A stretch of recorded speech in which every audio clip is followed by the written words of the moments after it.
নমস্কার বন্ধুরা, কেমন আছো সবাই? আশা করি সবাই খুব ভালো আছো। আমিও ভীষণ ভালো আছি। আজকে আমি তোমাদের সাথে শেয়ার করতে চলেছি আমার ভীষণ প্রিয় একটা ডিশের রেসিপি। সেটা হচ্ছে কাঁচকলার কোপ্তা। কাঁচকলা কিন্তু অনেকেরই খেতে ভালো লাগে না, তার মধ্যে আমিও একজন। কিন্তু কাঁচকলার এই রেসিপিটা হলে আমি একদম চেটে পুটে খাই। তাহলে চলো কথা না বাড়িয়ে দেখা যাক আমি আজকে কিভাবে কাঁচকলার কোপ্তা রান্না করলাম। ভিডিওটাকে শেষ অবধি দেখার অনুরোধ রইল সবাইকে। ভিডিওটা পছন্দ হলে অবশ্যই লাইক করতে ভুলো না, আর পরবর্তী আপডেটের জন্য চ্যানেলটাকে অবশ্যই সাবস্ক্রাইব করে দিও। তাহলে চলো শুরু করা যাক। প্রথমে আমি একটা গোটা কাঁচকলাকে ভালো করে পরিষ্কার করে ধুয়ে সেটাকে দু টুকরো করে একটা বাটিতে জল দিয়ে আর কিছুটা নুন দিয়ে সেদ্ধ বসিয়ে দিলাম।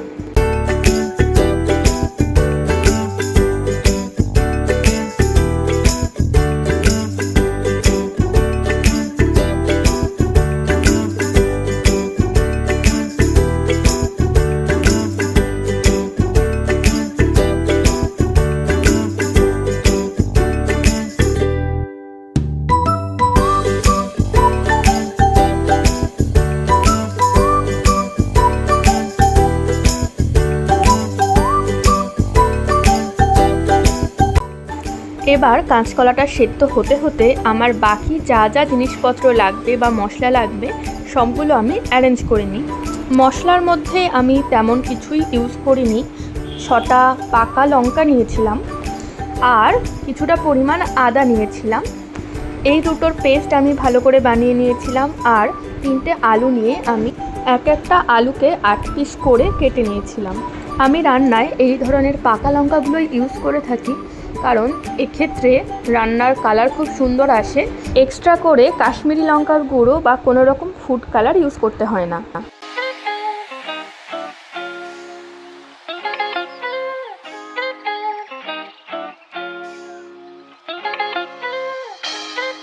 যেহেতু শিলনোড়ায় বাটবো মশলাটাকে, সেই জন্য কাঁচা লঙ্কাগুলোকে মাঝখান থেকে ফেলে নিয়েছি আর আদাটাকেও একদম কুচি কুচি করে নেব।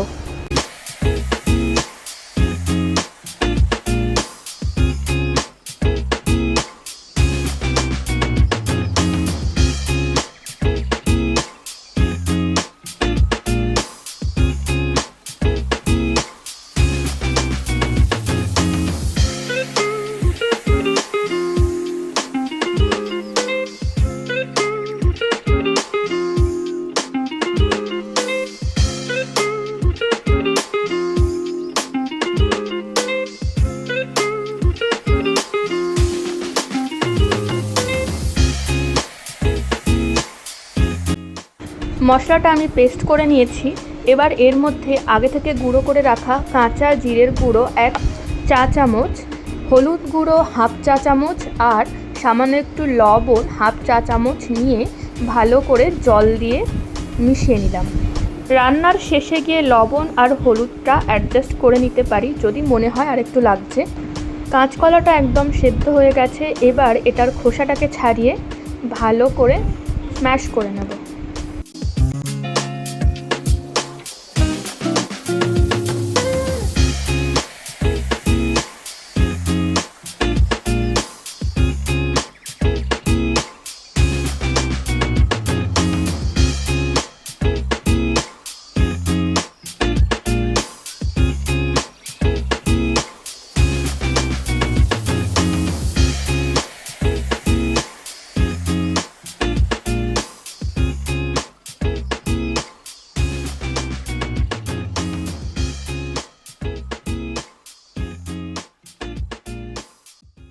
কাঁচকলাটাকে একদম ম্যাশ করে নিয়েছি। এবার এর মধ্যে ছোট বাটির 1 বাটি ময়দা, 1/2 চা চামচ করে কাঁচা জিরের গুঁড়ো, হলুদ গুঁড়ো আর নুন মিশিয়ে নিলাম। আর 1 চা চামচ মতো লবণ দেওয়া জোয়ান বা প্লেন জোয়ানও তোমরা মেশাতে পারো। এবার এটাকে একটু জল দিয়ে মেখে একটা ডো বানাতে হবে আর ডোটাকে ছোট ছোট করে কেটে নিতে হবে।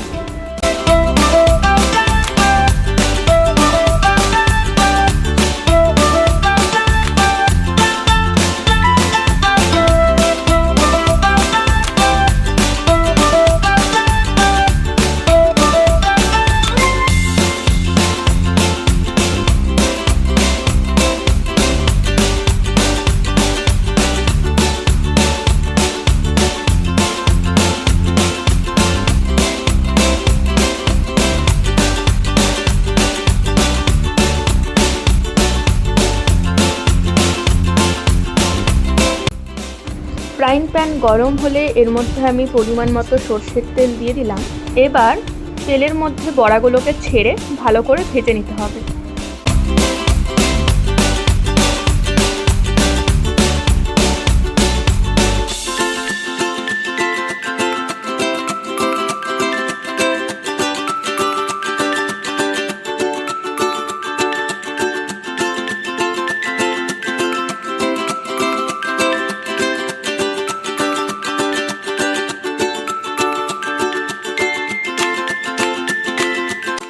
বড়াগুলো ভাজা হতে হতে এদিকে আমি কেটে রাখা আলুটাকে ভালো করে ধুয়ে তাতে নুন আর হলুদ ভালো করে মাখিয়ে নিলাম।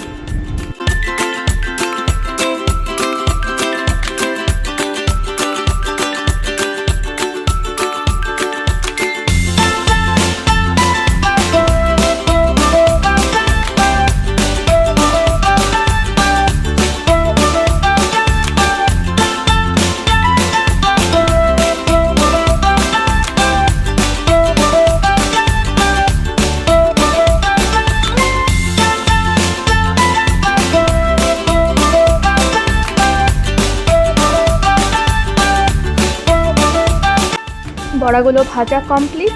এবার আমি এগুলোকে আলাদা একটা পাত্রে তুলে নিয়ে এই তেলটার মধ্যে ফোড়ন দিলাম একটা গোটা শুকনো লঙ্কা, হাফ চা চামচ মতো কালো জিরে আর হাফ চা চামচ মতো গোটা সাদা জিরে।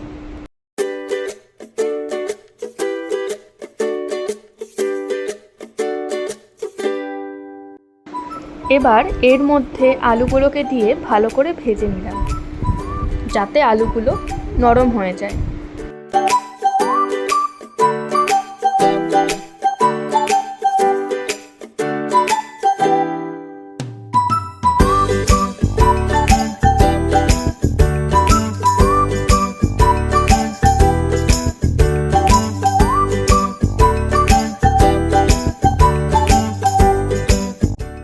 আলু নরম হয়ে যাওয়ার পর আগে থেকে বানিয়ে রাখা মশলার পেস্টটাকে দিয়ে দিলাম। এবার মশলাটা যতক্ষণ না কষানো হচ্ছে ততক্ষণ অল্প অল্প করে জল দিয়ে আমি নাড়তে থাকব। পাশেই আমি কেটলিতে অল্প পরিমাণ জল ফুটিয়ে নিয়েছি, সেই ফোটানো জলটাই ইউজ করব।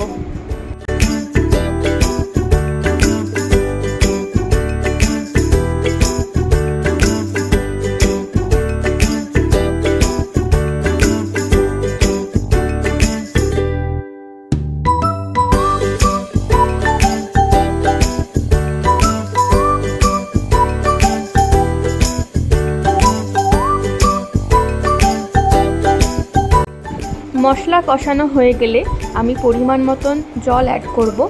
এইটা মাথায় রাখতে হবে যে কাঁচকলার কোপ্তা হোক বা যে কোনো রকমের কোপ্তায় কিন্তু জল টেনে নেয় বড়াগুলো, সেই কারণে যতটুকুনি ঝোল আমি রাখতে চাই তার থেকে একটু বেশি পরিমাণ জলই আমাকে দিতে হবে।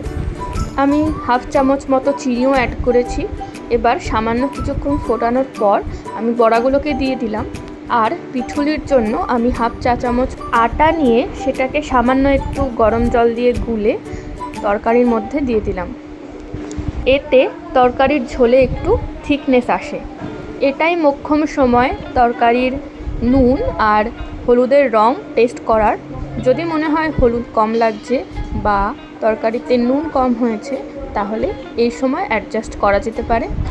একদম শেষে আমি হাফ চা চামচ মতন গরম মশলার গুঁড়ো দিয়ে একটুখানি নেড়ে চেড়ে নামিয়ে নিলাম। ব্যাস তৈরি হয়ে গেল আমার কাঁচকলার কোপ্তা। আমার মতো আর কে কে আছো যার এই রান্নাটা খেতে ভালো লাগে আমাকে জানাতে কিন্তু একদম ভুলো না। তাহলে আজকের জন্য এই পর্যন্তই। পরবর্তী ভিডিওতে আবার দেখা হচ্ছে। টাটা।